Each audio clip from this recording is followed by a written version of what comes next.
This is the beginning of our trip. In Yekaterinburg! As the locals say, Yekaterinburg.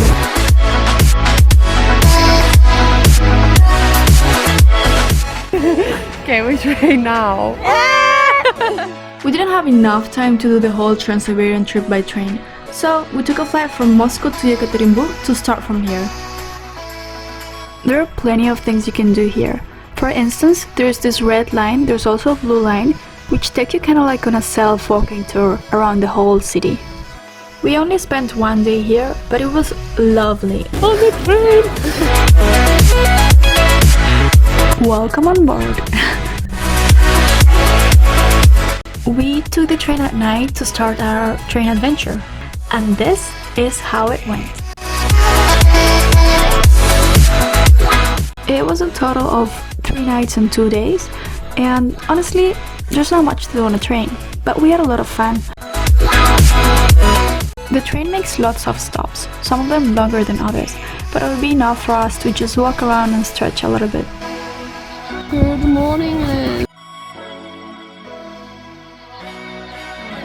What do you think about the train experience? It's been interesting. I think we've had some interesting neighbors.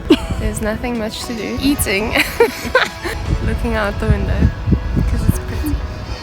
That guy is still there.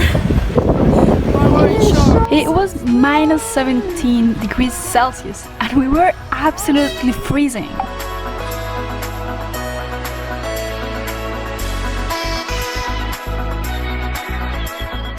Caught on camera. Shit. This is a typical way of drinking tea in Russia without milk. In South Africa, every time I drink tea, I drink it with milk. But as soon as I get to Russia, I stop drinking milk in my tea. It's very good.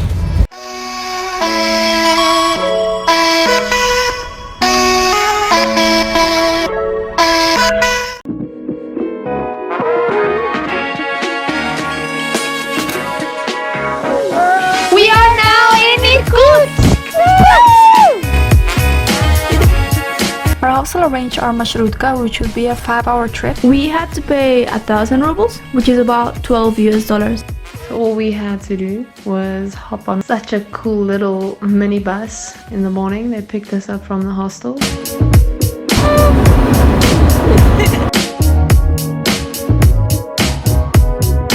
Ferry time.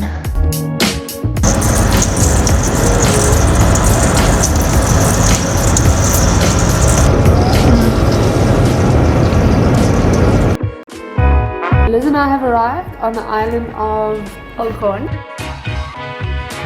It is the 3rd largest lake island in the world. Here, the population is less than 1,500 people, and it consists mostly of Buryats and Aboriginal people. She looks ready. We're fully kitted out today. We started our travels through a little bit of a forest. We decided to go to the south side of the island. As we were driving, it reminded me so much of South Africa. It was like hills of golden grass, slightly rocky at some places. True as heck, we started driving onto this lake. I couldn't believe we'd made it all the way to Lake Baikal, and now we're driving in our little minivan on this ice. Oh, that!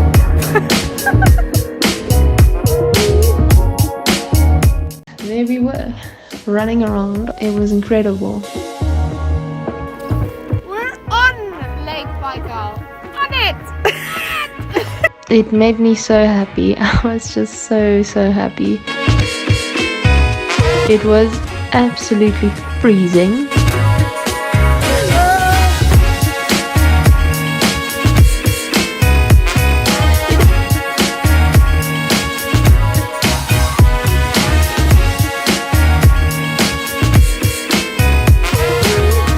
Our tour guide was a local of the island. He had spent his whole life on that island. Liv, what do you think of this? I don't know, there are no words to describe this. Yeah.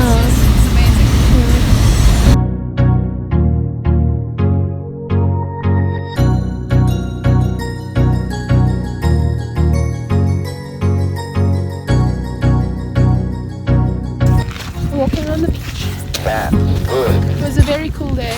It was.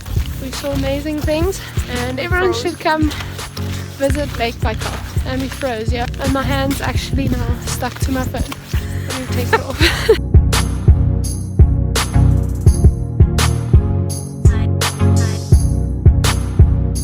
What do you think about Russians? I think they're very nice. They're quite hospitable.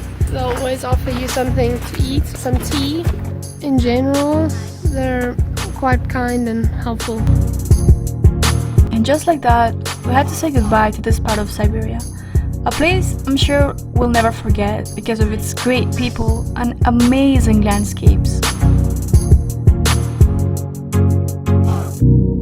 Keeping it simple. Over planning is overrated.